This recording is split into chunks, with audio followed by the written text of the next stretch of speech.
I'm getting nervous now. Oh, okay. All Three, right. 2, 1. All right, Mazi. Tony. Looks like this is gonna be our first episode of a show that we're testing out, and we'll be interviewing our ambassadors and our gaffers, get some feedback and news, and a dope story of how you got into the industry. So how long you been a gaffer for? I've been a gaffer for about 18 years now, and I've been in the industry it'll be 25 years in January. January of 1995 is when I actually started non-union, and I got in the union in 1996. So What was this? How did you what was the process of getting in? Like when you first started moving into like filmmaking and then working your way up to the union? well, the process started for me was back in '95, and I started out in music video world. I worked for one of the great ASC cinematographers, Johnny Simmons. He was we were doing a lot of music videos, and my first music video set that I was on was it was Nate Dogg, and that video was One More Day, and it was the Dog Pound crew, and it was One More Day. And both of those videos, I went out just to, I didn't have a job at the time, so I went out for free. Just PAing or? Not even PAing. I went out. I had some friends that were electricians, and they were doing music videos and other small productions at the time. And they had been inviting me out for a while, and one day I decided to go, and those are the videos that I ended up on. I started out, like I said, I went out there for free, and it was a 5-day video, and someone didn't show up. So someone didn't show up the first day, but I had no experience, so I guess you could say I interned or PA'd, and I worked behind my good friends. And then the same person didn't show up the second day. And then by the third day, he didn't show up. And then that's when I got the opportunity to get paid as an electrician. You're the new in. Yep. And like I said, that was the time of the height of, LA music videos, Ice Cube, who else? Dr. Dre, Snoop Dogg, all those videos. That was at that time. 95, 96 through, roughly 98, 2000. Did you work with any of the other legends? Yeah, I mean, pretty much I worked with all the LA locals at that time. Like I said, that particular video was Nate Dogg and the Dog Pound, but I've done my share of Ice Cube videos. I've done some Warren G videos. Whoa. Pretty much the whole LA crew at the time that was busy. Dang, so you're there during the historical movement of that music genre. Yeah, it wasn't really the beginning of music videos, but it was the beginning of hip hop, West Coast hip hop music videos. So yeah, I was there at the pretty much the beginning of them. It was a lot of fun back then too, because it was the art was new. And great cinematographers like Johnny Simmons were pushing the envelope and doing real cinematic views of cinematic approaches to music videos, which was fun and which was very interesting. So from starting off as a PA, you started doing electrician work? Yeah. Well, I mean, that's pretty much it. Was I became being that I was there for free, in order for just insurance purposes, they made me like a intern PA, but I ran with the electric department. So I was basically, you could say I was an electric PA. But I had 2 days of free work, and then like I said, the third, 4th, and 5th day, I became a paid electrician. Dang, you're super blessed. Most Yeah. people spend like a good year of doing Yeah. free work before they get called on. Yeah, and during that, I mean, that was my intro. That was my very first opportunity to get on set. Up until then, I had had no experience on set, but Was it like love at first sight? it was like I didn't know I didn't know the names of any of the equipment. I didn't know how to practically use the equipment, and there were things of safety, like the knots and stuff like that. So on set during those first 2 days, and they were long days, they were 18-hour days. So, you know, that time frame and that like being pushed right into the action just kind of forced me to, to learn it fast. And there was one comment though on that show that I don't even remember exactly who told me this, but I was very young. I was, in my early 20s, and everybody could see that I was young and enthusiastic about it. And someone had told me that I should call everyone on the call sheet to see about if they would hire me or if I could come out for free to get more experience. And when he said call everyone on the call sheet, he didn't actually explain exactly what he meant by calling everyone on the call sheet. But I took that literally, and I called every single person on the call sheet. And that was, I look back on that like that was kind of ridiculous because I called the office PAs, I called the catering company, I called the accountants, I called the insurance agent. Like at that point, because you didn't even know I didn't know. I didn't know what none of this those stuff titles was. meant. Yeah, I called the vendors' houses. The people who own the walkie-talkies. I called literally every last person on that call sheet. What that helped me develop though was like, the first couple of calls I didn't know what to say, but I pretty much developed the spiel of, I'm willing. I'm new to this. I want to be an electrician, and I'm willing to come out for free if you have any opportunities, or if you have any other friends that's in the industry and that's looking to help train someone. I'm definitely ready and available. And from that point, it did. I called everyone on the call sheet. So if there's 75 people on the call sheet, well, I guess about 8 to 10 people responded. Oh, so Yeah. you got some callbacks from doing Yeah, that. I got some callbacks. I went out, and that's like at that time, and I mean just in anything that you want to do, right? You have to like get the skill in order for people to hire you. So, people took advantage of that that drive that I had, and they invited me out for free. So a free day would end up turning into someone else noticed that I was there working hard or whatever, and then they ended up turning to, low budget projects. And just through that whole time, I just ended up like just getting more experience and getting more confidence and more comfortable with being on set and dealing with. And I came from the electric standpoint, so my whole, like I said, my confidence, my ability, my skill, just like with each day, just kept developing. So yeah. So then that was the first conversation was call everybody on the call sheet, tell them you want to come work for free and get experience. Then I started getting on more sets, and there were non-union sets at that time. And then the next thing was you want to get into the union. You want to get into the union. How long were you doing this before you decided that you want to go into the union? Well, it didn't take long. Like I said, after a couple of jobs, it was like you want to get into the union. You want to get into the union. Like So two then or I three, made that. or Then I made that my mission to get into the union, and it took me 9 months.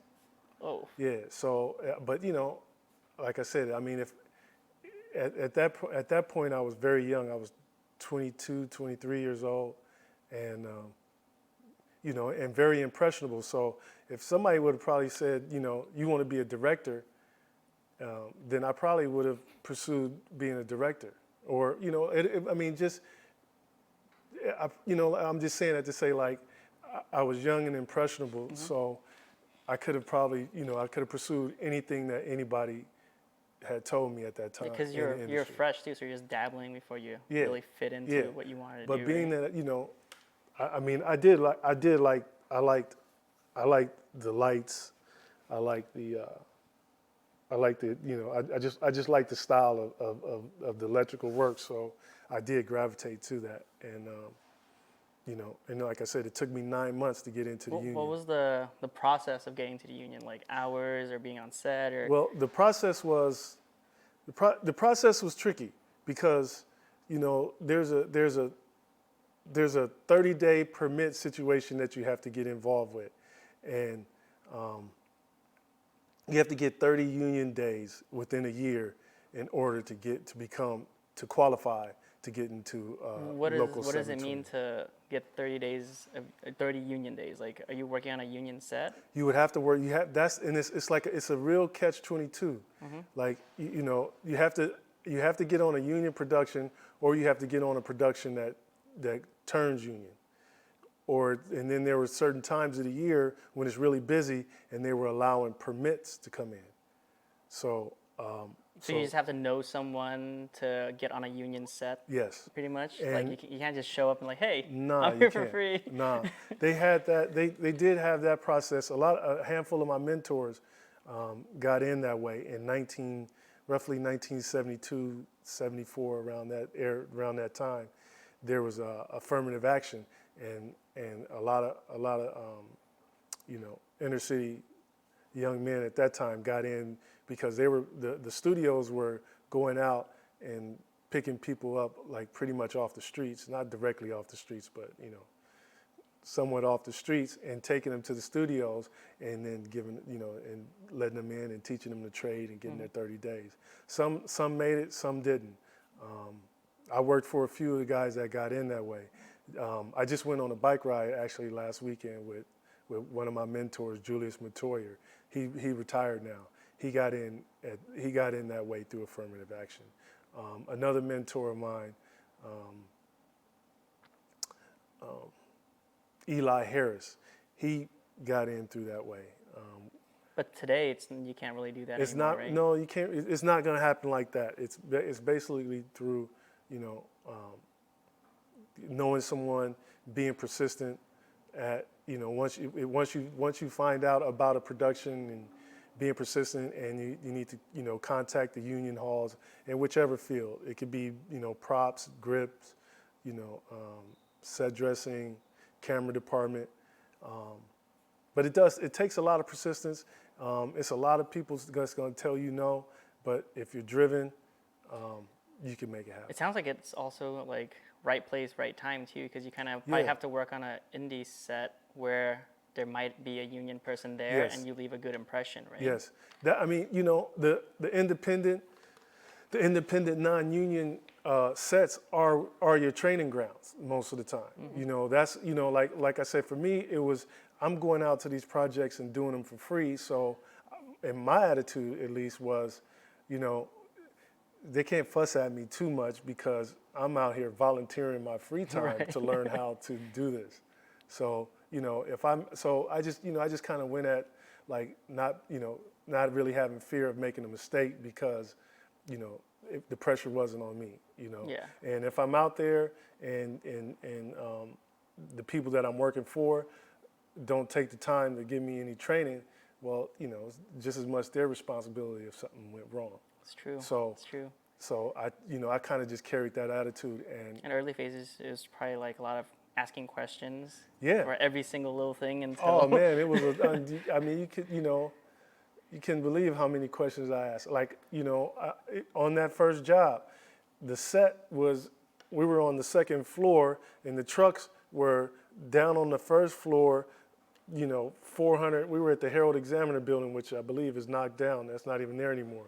But like I said, the set was on the second floor, and we're at least 400 or 500 feet away from the trucks. And I ran from the second floor down the stairs, past all the gear that was staged to go to the truck to ask someone, what is a baby stand? What is a baby stand? Where do you get a baby stand? And the guy, he grabbed one and he showed me what it was, told me how to operate it real quick. And he said, you know, you passed about 100 stands on your way to this truck to get Just this to stand. get the one stand. And I was like, nah, I didn't know that. And then as I ran back to set with the stand, they already had found the stand and lit the set. But I come running in sweating with this stand like I got the baby stand.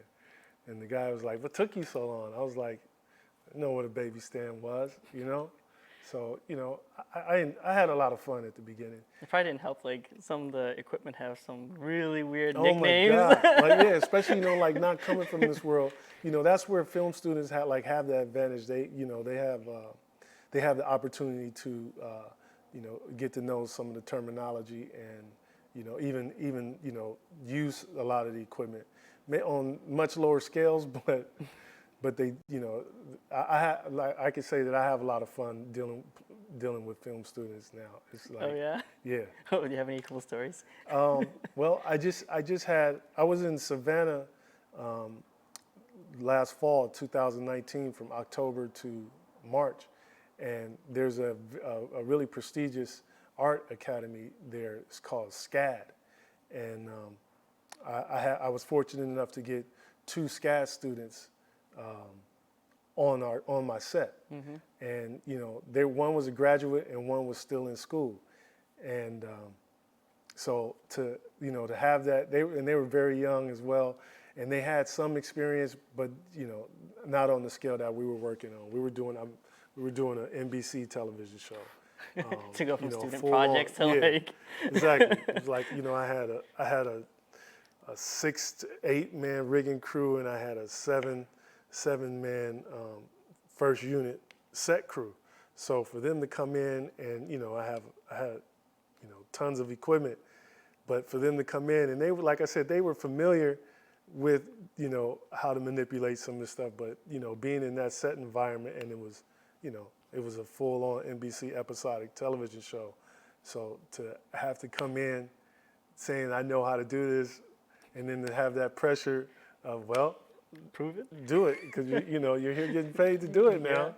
Especially And, like what the speed and organization of Exactly. like a set is just Yep. everybody already knows what they're doing. It's just like a well-oiled Yep. machine. Yep. But they both did very, very well. I'm very happy and thankful that I did have the opportunity to have them around. It really reminded me of starting out. Yeah. But they had an advantage, like I said. They came from film schools. Okay. Yeah. Real quick, speaking of starting out, we have our special this week on our lights. So if any of y'all are starting out and need some new lights, visit filmgearusa.com and pick up a set. We have a wide variety of products for entry level, moving all the way to your professional stuff like you see back there. We have an 18K too, so you know, don't forget. Anyways, product placement done. But yeah, so you said like you were pretty much rolling in, like pretty much a year in, you already got into the union. Yes. And so that means like you've been in union for like what, 24 years. 24 years. Mm-hmm. Like pretty much from day one, you knew you wanted to be in the film industry. Oh yes, you know, what I noticed, like even just when I started in that first year of non-union, you know, you got to see so much of the city.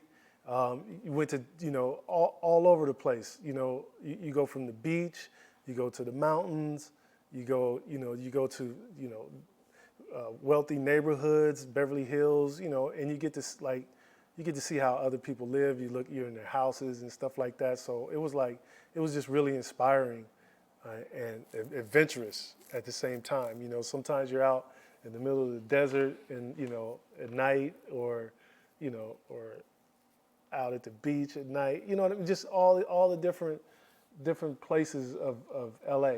You know, so. And it was kind of like a freedom. It's like it's a weird thing of the industry. It's like there's a lot of freedom, but then it's also somewhat of a military structure and hierarchy or protocol to how you work on set. So Like a chain of command. yeah, there's the chain of command, but then like you're doing all these different locations where you got people from all different. Basically, I could say more like eccentric, personalities and walks of life, and people coming from all different backgrounds. So that really just called to my spirit, and Yeah, so like speaking of military, like they usually, at least when I was potentially enlisting, they were trying to pitch me like, oh, if you get to travel for free and yeah, stuff. It sounds yeah, like even in the film industry, yeah, you get to travel all over the place on different locations and yes, stuff. yep. I mean, sometimes some people get out of the country or get out of the state. Some people pretty much stay in LA, but all of that is you have the opportunity to get all over the world. Have you had the chance to leave the country for a Yes, film shoot? yes, I've done a lot of traveling over the years. What are some of the dope places that? One of the most beautiful, picturesque places that I've been was Bolivia. It was Bolivia. Solar de Soni. It's the world's largest salt flats, and we went at a time when it was just after the rainy season. So, I mean, it was miles and miles. As far as you could see, it was like a mirror from the. It was like 3-inch shallow water, and then it was just mirror in the sky, and it was it was breathtaking. That was like one of the most. What were you shooting beautiful. over there? I was doing a unique glow clothing line, and it was a commercial for the European market at the time. Yep. And when was that? Like, did they contact like the U.S.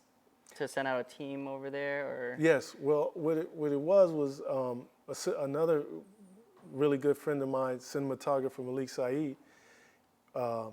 He was the directing and the cinematographer of the commercial, and so I was able to travel with him on that commercial. That's cool. Yeah. Also, another really beautiful place. Well, this was two places that we went. We went to Scotland. I went to Big Sky region in Scotland. That's like the northern region. That's where I actually went to the same place where they filmed some of the skylines and coastlines for Game of Thrones. What? Yeah. And then on that same trip, we went to Iceland, which was really nice. I don't remember the name of the mountain, but we went on the highest mountain peak on the north end, and shot on the top of that mountain. That was pretty intense. That was actually There's probably a lot scary. of moments then in your career where you're like, man, I don't even know what I did to deserve to be here, but this is just so amazing that the world aligned for it to happen. Yep. It's some of it is definitely being blessed and fortunate, and with that being blessed and fortunate, a lot of hard work in between there too. A lot of heavy cable lifting. Yeah, I mean, and 18-hour shoots. Like some people were complaining about working a 2-hour overtime shift. Yep. And here you are. Yep. Like, most projects average 12-hour days, but there are times when you go 18, 20 hours. so like those, like, is it usually 12 hours? Most of the time, yeah. Okay. I mean, most of the time, especially in the union world, because of let's see, health risk and just safety concerns, you work roughly 12-hour days. Oh, okay. Yeah. Wow. Union sounds really nice. Yeah, the union. I mean, the union is great. The union is, like I said, you do get an opportunity to get different places. Depends on where you end up at. You meet really cool people. Sometimes you get fairly close to the talent, or the talent take a liking to you, whatever, and maybe bring you along on each project with them and stuff like that. So, for like a freelance situation that has structure is, I wouldn't. I mean, I've been doing it 25 years, and I wouldn't. I'm very thankful, and I wouldn't change my career for nothing. At what point did you start putting together your own equipment? Because I take it like at this point, being in the industry as long as you're not just only renting. You probably have like a Yeah. loadout, right? And Yeah. Well, okay. So, as I got in, after I got in the union, I was an electrician and figured out, how I started to understand how things work, and worked my way up the totem pole as far as being an electrician to becoming a best boy. And when I became a best boy is when I, realized that there's the rental game, the rental aspect of owning equipment and stuff. Because as the best boy, you're responsible for manpower, as far as like dealing with payroll. You got to do their time cards. When you go on scouts, you have to designate how many additional manpower, or if you need any additional manpower for certain locations. And then you're also responsible for ordering the equipment. And so the best boy is almost like the assistant to he's the key assistant. gaffer Yeah, or he's the something. assistant to the gaffer. And like I said, he's responsible for manpower and equipment. So as the best boy, dealing with manpower and then dealing with the equipment. Well, as you have an opportunity to, you're not really so much responsible for being on set. So you have an opportunity to, when the equipment comes in or you go to the shops, I get the first hand as the best boy. I get the first hand to evaluate the equipment. You get to touch it, you get to turn it on. You're not under the pressure when you're on set to manipulate the unit. So or you go to the rental houses, or you go to the vendors, or the vendors come to you and demo stuff. So you kind of get that first look at how to manipulate or operate equipment that you're not always familiar with. Is it the gaffer that decides what they want on set for lighting a scene, or is it Yes. so then the best boy is just responsible for? Yes, it's usually the hierarchy of it is the cinematographer, the gaffer. So they have their conversations and they decide, and it depends on how they work together. But between those two, they decide on what instruments that they want to use for certain situations. And then it's up to you. They let you know, I need, 10 or a dozen or whatever, how many of this unit. Then it's up to you to order that unit or find that unit. And That's the key part. Find the unit. Yeah, like I said, sometimes, or even, not necessarily even find, like sometimes you have to build the units. So, so that way, as the best boy, you get to, you get the opportunity to. You really like learn the ins and outs Yes. of the different pieces of equipment. Pieces of equipment and vendors. That's really important too, because like you go in and you're making contacts with vendors, and That's how you start building up your Rolodex. that's how you right? build your Rolodex, and that's how you build your connections. Well, at least that was how I processed it. Okay. I mean, it sounds like a logical Yeah, path. that was how Starting I off processed it. PA, then like migrating to best boy, where like PA is like figuring out kind of what field you want to start specializing in. Mm-hmm. Then the best boy is like entry level, like learning all the equipment, the Mm-hmm. ins and outs, logistics, and then moving up from there. Yep. Yeah. So, and then, all the vendors that I met at the very beginning, like I'm still friends with, 90% of them that are still in the industry, and so from there, that's when I started realizing like, oh, okay, this is the process on equipment. And then it's like, okay, now, you can own some of the equipment, specialty equipment, and figure out how that, how you can make some money, get your hustle on with that. And then it was like, okay, then just, it does take a long time to really like learn the industry. And from there, it took about, 7, 8 years or so for me to move up to gaffer. And then from there, well, that's when I'm ordering equipment. So I already knew how to process and deal with the equipment.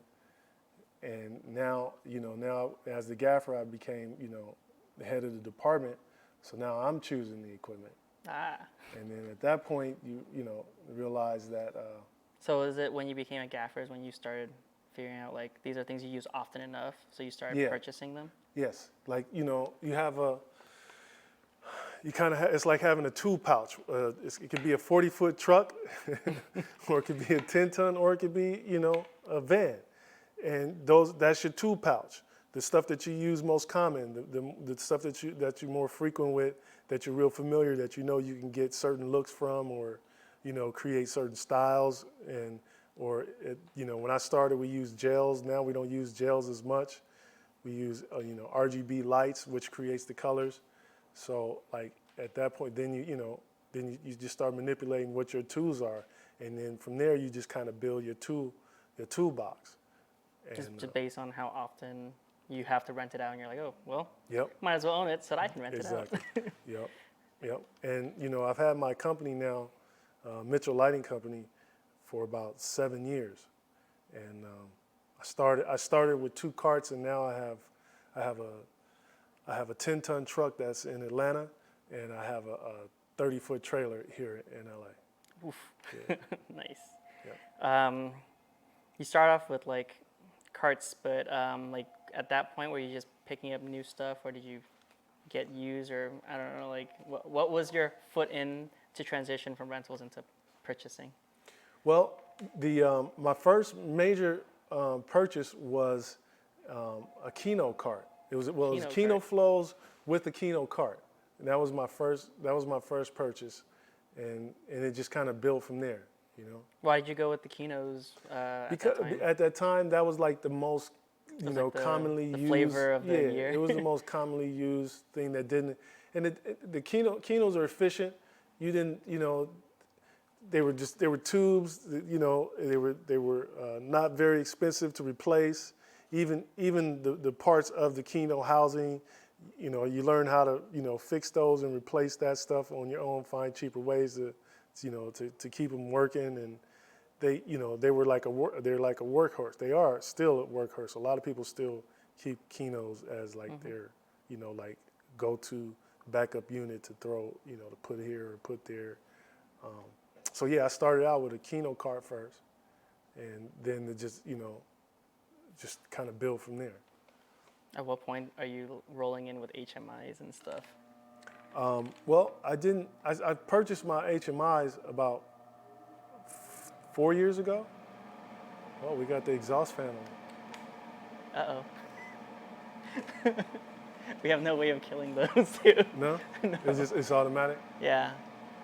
Should we just cut them? Because it's fucking up the sound for sure. Yeah. Excuse me, right?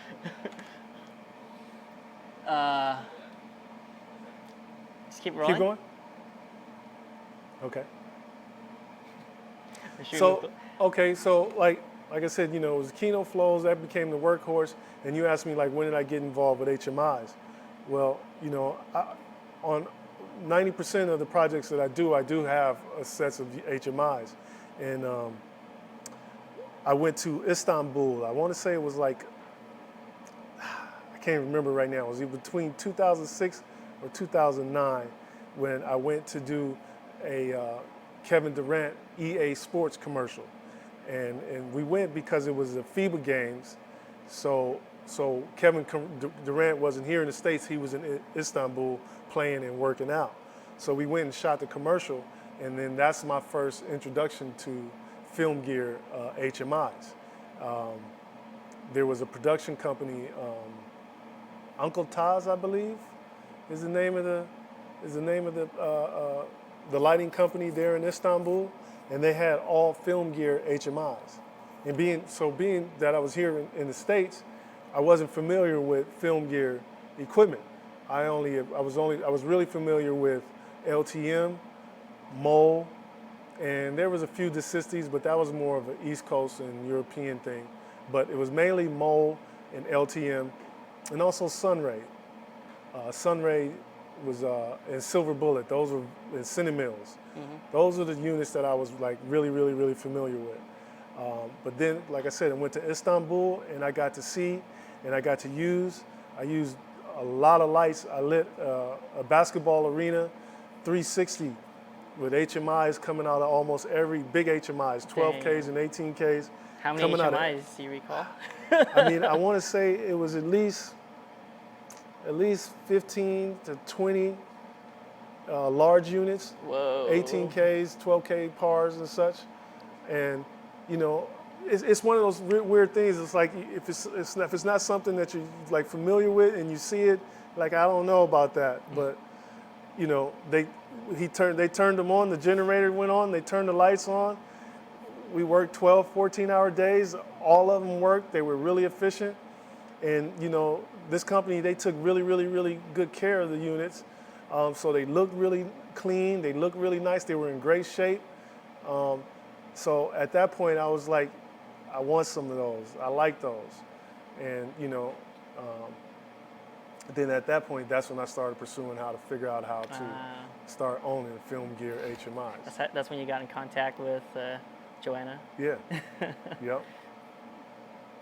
So you said you had like what, a 10-ton truck over? I have a 10-ton truck in Savannah.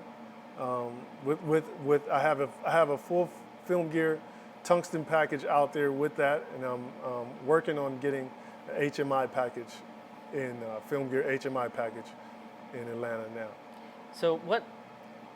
I know this is going to be like a weird way of trying my darndest to scale production levels, but like, at what budget level does it call for a 10-ton lighting package in comparison to like someone coming in with like cart tier? Okay, well, just roughly a $30,000 a week package calls for a 10-ton. Oh, wow. Yeah, So weekly. That's like a weekly budget specifically just for and lights? that's basically for lights. Now that's not just the 10-ton truck. That would also include stage package as well. Oh, okay. Because you're usually going to have, what you're going to have is your 10-ton is going to be your location package, which is, you know, you usually would have two 18Ks, two 9Ks, two 4Ks, two 1800s, 2 to 4 800s, and then you would have, you know, Kinos, or in this case our Filmgear flow units, and you know, and other LED units like the Aurora and you know, whatever, a couple other things like that. And then that would be like your location package. So when you go to a house, or you know, whatever the show is, if you go into restaurants, you would pretty primarily like use your truck package. Mm-hmm. But then you would also have your stage package or your stage sets. So from there you would have, however you, like if you're on a stage and you have a main house, then you have to light the main house, which would have days, nights, depends on what type of area it is, and what type of house. You would have, you know, exteriors and interiors. So you have to light for you know, both looks for your stage pack, for your stage sets. So roughly, you know, just a general television episodic show, you know, just an average one would be roughly a $30,000 a week package. Wow. Yeah. So, like with television, like at what point did you, like as soon as you got into union, you were already like doing television stuff, or were you still like doing commercials and music videos before like you started getting into television? Well, or were you just taking whatever came your way? I was basically, I said yes to everything that came my way. I kind of started, like, you know, I had a friend, Julius Montoya, a very good mentor for me when I first started. He was doing episodic. He was the gaffer on the television show L.A. Law for 11 years. Which, you know, L.A. Law, that was like, nobody even remembers what that show is, but he was the gaffer on that. And he was doing, I think we did Alien Nation. And he, you know, he was the gaffer, and I came on as the fifth electrician. And then I worked my way up to being his best boy.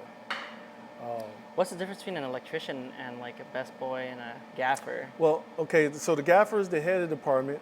You know, him and the gaffer and the cinematographer and the key grip, they work together and design basically the lighting setups and how to go about, doing the lighting setups.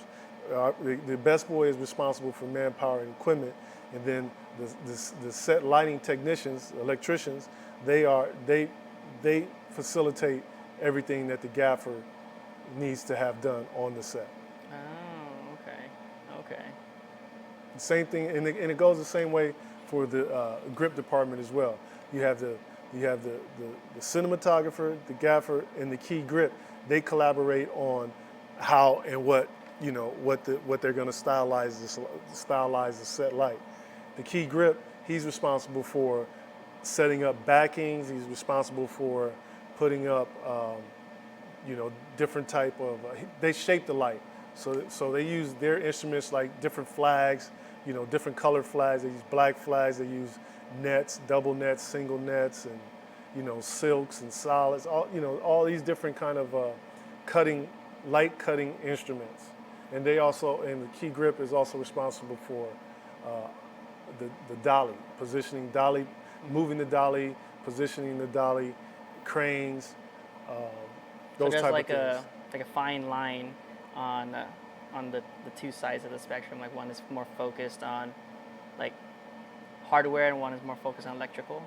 In a Yes, sense, like pretty- like that's- grips don't touch anything electrical, right? No, not really.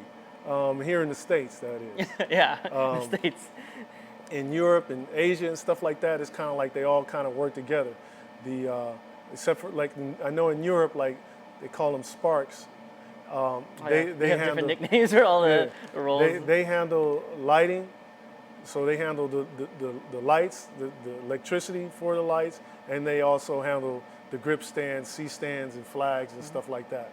And then the dolly grip is just responsible for being a dolly grip. He just works with the camera, mount whatever the camera going to It's mount like almost on. like a camera support team. Yeah, basically, they're more of a camera support. Okay. Yeah, they handle cranes and. Do you have any interesting stories? Any funny stories you want to share? No, I can't really think of like any funny stories. I just no. No? Okay. Did you ever have any issues where, like, figuring out that fine line of, because, sometimes it seems like light shaping and setting up the lights is almost like the same thing. So were there any issues, or like you had to learn a way of communicating how things needed to be between the gaffing side and the grip side? Yeah, well, like I said, it's a collaboration between the three departments: the cinematographer, the camera department, the lighting department, and the grip department. So, if you're working with a good key grip, then you don't have to the gaffer or the cinematographer doesn't have to really dictate what the key grip has to do. The key grip knows where and when to shape a light, long as the gaffer and the key grip communicate on where the light is going. Oh. And then it's like like there's different styles. There's like sometimes you'll light a location where you're going with direct light, and that's and then you'll use diffusion to there's different ways of doing the diffusion. You could do multiple layers of diffusion, or and then you need to do siders and whatever and toppers. It depends on what it calls for.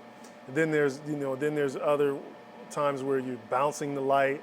So it's a collaborative situation between the cinematographer, the gaffer, and the key grip. Once you develop the style, then it's up to the cinematographer. Once you develop the style, if you're going direct, or if you're going bounce, or if you're going high, if you're lighting from above, or if you're lighting from low, well, that's the cinematographer's, that's what he tells the key grip and the gaffer. And then from there, then you execute on what that style is. So, if we're going bounce, well, then I know that I'm putting this certain light here. The key grip knows that he has to put a bounce there, and then he knows what it takes to shape the light. If we're going with toppers, siders, diffusion, You know what I mean? So it's all collaborative. When you work with someone for a long time, or you work with somebody that understands the style of what the cinematographer is trying to do, or what the gaffer, you know, is instructed to do, then it becomes kind of seamless. You know, Like over the years, is there like a more core team you tend to like gravitate towards? Is that is there usually more of a what? like a core team that you've worked with Yes. often enough where it's just Yes. like pretty much that's the go-to, like y'all will call each other on jobs Yes. all the time just because you synergize? Yes, I mean that's usually, you know, because what happens is, like, if you work with a cinematographer a lot, you have an understanding of what his style is, or he's able to communicate, you know, I want to style it like this, or they'll show you references of this is the styling that we're going for, and then, you know, and then from there, then you can kind of there's a shorthand, there's, you know, there's liberties that the cinematographer will give you to execute that style. And then from there, it's the key grip and the gaffer who work together to, you know, to execute what it is that you're referencing, or, you know, whatever the style is that you're, you know, trying to execute. I see. Yeah. Well, Mazi, I want to thank you for sharing your journey with us and our viewers. Hopefully they learned a few tips and tricks on working your way up from just ending up on a set out of the blue to now almost 25 years in the Almost biz, 25 years. working on a huge television shows and stuff. So thank you so much All right. for coming by. Appreciate it. Yes, and, thank you. Hopefully we can do this again. Yes. Cut.